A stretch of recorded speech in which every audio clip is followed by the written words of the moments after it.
Hi, this is Mr. Harms, and you're about to take part in the World War II history simulation. This video has been organized to try to give you an orientation of what the World War II simulation is going to be like, and to explain in detail what my thoughts are as to how each phase of the game is going to operate. So good luck to you, and don't feel overwhelmed, because you'll pick up on it in a day or two and be on your way to being a master strategist and diplomat. Good luck. Years. Each class period will represent 1 year starting with 1939 and ending in 1945. The day before the simulation, 1938, is the orientation day. The teacher will explain the rules and students will be able to ask questions. The order of turns will be starting with the Axis, and they will have to decide whether they want to declare war. And after war is finished, then they can move any kinds of any forces that were not used during war, and that's called movement. When the Axis forces are done, then the Allies will decide whether or not they want to declare war. When all their wars are done, then they will go into movement, and then they can move anything that was not used during war. Then we'll go to the neutrals, and the neutrals will declare war. That usually doesn't happen. And then we go to neutral movement. And then we start right back at the top again with Axis war.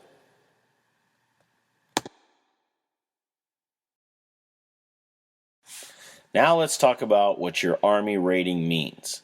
The first part of your rating comes from your military rating, and that's a number from 1 to 6, 1 being poor and 6 being excellent. The second part comes from the natural resources that you have. Have means how much you already have in stock, and need means how much you need in order to get a full point for each of the 4 natural resources, which are oil, iron ore, coal, and rubber. We combine these 2 ratings to give you an overall rating, and that's the rating that you're going to fight in your army with. Now, looking at the example, if you need 5 credits of oil and you have 2.5 credits of oil already in stock, that means you have a 0.5 in your rating from your oil, because you have 50% of what you need. So the most you can get off of each natural resource is 1 full point.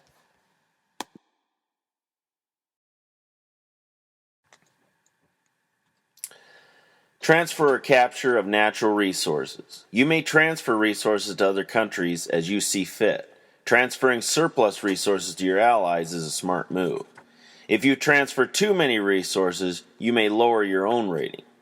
Captured and transferred resources always go on the next day. There's no real-time transfers. Resources are always good for one day, but can be taken away or captured the following day. Example: you capture country A and then you get their resources the next day. But if you lose it the next day to country C, then you will have those resources that day but will lose them the next. You must remember, you must have a way to get those resources to you by land or sea. It has to be open or controlled by your allies. After the battle is over, you will have to fill out a transfer of resources slip to hand into the head table. You will write the country you are taking the resources from, the amount of resources in the country they are going to. You only need both signatures if it is from your allies and not a situation where resources have been captured. The natural resources worksheet is how you're going to keep track of your own natural resources in your country. Calculated spreadsheet. And as you look on here, we're looking at just a view of the oil, iron ore, and coal. And of course, we also have rubber on this sheet.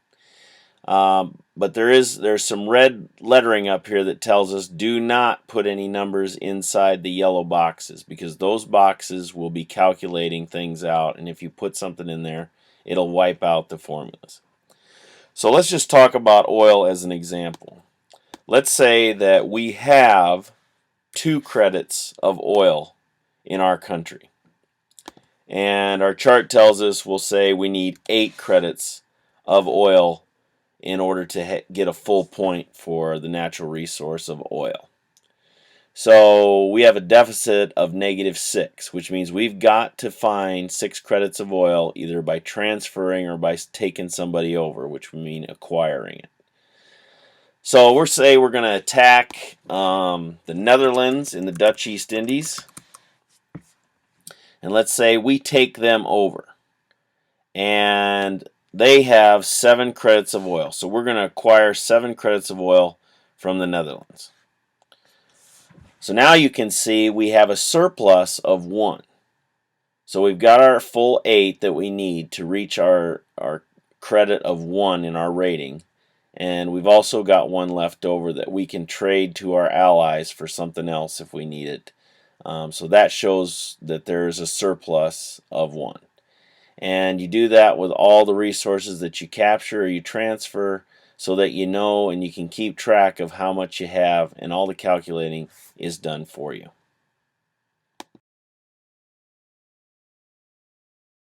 Yellow would be the Axis powers, and the light green are the neutral powers, and the orange or gold color would be the Allied powers.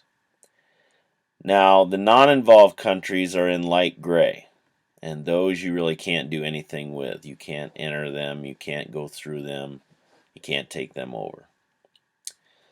Also on the map, we have different zones, and this is where your Navy can operate.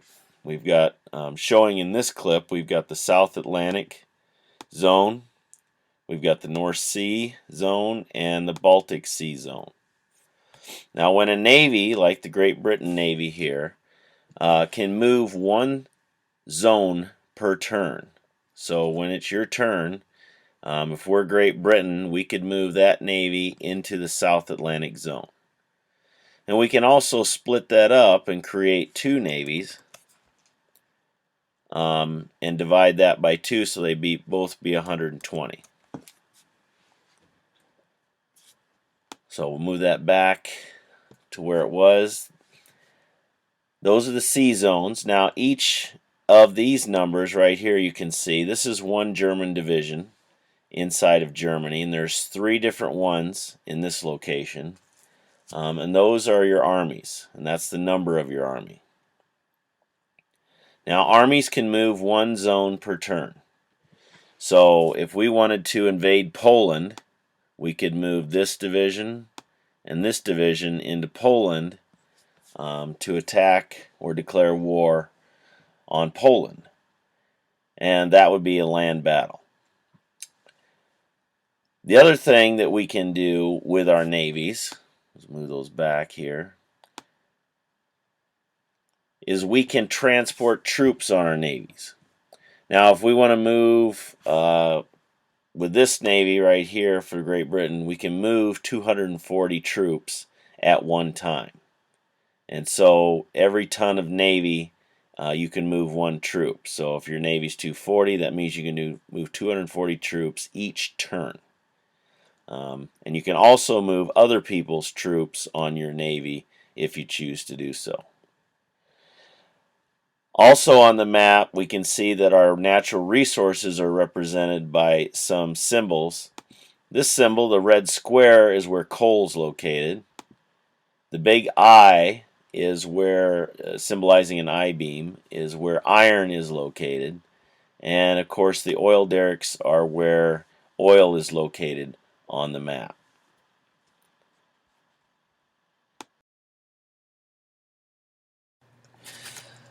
The Baltic Sea is open at the start of the simulation because the free countries of Norway and Denmark control the mouth.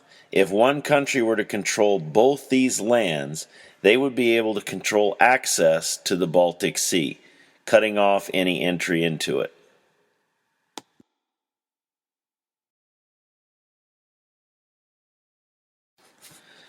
The Maginot Line is an impenetrable series of fortification that prevents anyone from making a frontal assault on France. Its fortifications include pillboxes, machine gun nests, cannons, underground railways, troop barracks. France has the ability to attack through the Maginot Line, or anyone who controls both sides of it can actually move troops through it. But you cannot attack through it unless you control F1, whether that would be Germany or France. Unmanned countries. Albania, Denmark, Estonia, Latvia, Lithuania, and Greece are countries involved in the simulation, but they are not manned or do not have someone controlling them. You may invade them, you can take them over. They may have some strategic importance, but they have no natural resource value. Non-involved countries. Portugal, Spain, Turkey, and Switzerland, and also Mongolia in the Asian theater, are not involved in the simulation. You will not be able to invade them or do anything to them. The National Strength Sheet is really an intelligence information sheet that will show the army size of each country, the navy size, also all the natural resources that a country possesses and where they are located.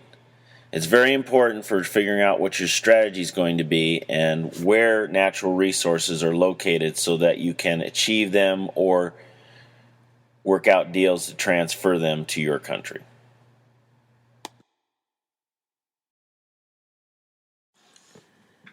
The leader list. The leader list lets everyone know who the leaders of each country and in some cases who the foreign minister is. The president is in charge of the country, and the foreign minister is in charge of negotiating with other countries and advising the president. In some small classes, there will be no foreign minister, and the leader or president will have to do both jobs.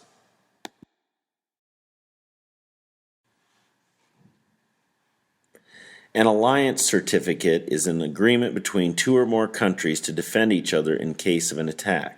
This is called a defensive alliance. An offensive alliance is when you are totally allied and going to attack someone else together. Alliance documents are used to sign alliances between countries. You can also dictate whether or not an alliance is public or secret. If it's public, the teacher will read it out loud to the class. If it's secret, you don't need to show anyone, including the teacher.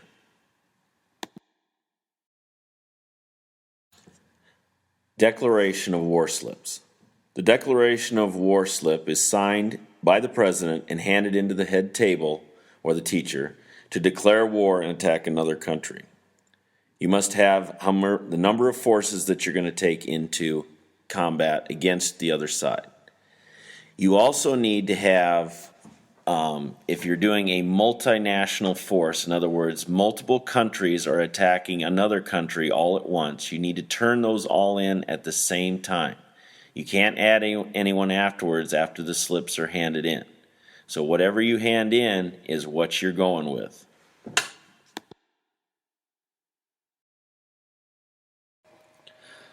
Looking at your top secret documents, the first thing that's displayed is your military, which is your Army size and your Navy size. The second part is your rating explanation. This tells you exactly what resources you have and what your beginning military rating is and your overall beginning rating that you'll use to fight as the simulation starts. It'll also show you what alliances you have, and it'll show you what resources that you have and the quantity that you'll need to reach a full credit for each one: oil, iron ore, coal, and rubber. The summary is finally one of the things that will tell you that what your country's history, what your country's situation is. Just gives you a brief explanation of what type of country you have and what your country is going to want to do. The final thing is your objectives. These are the things that you are to try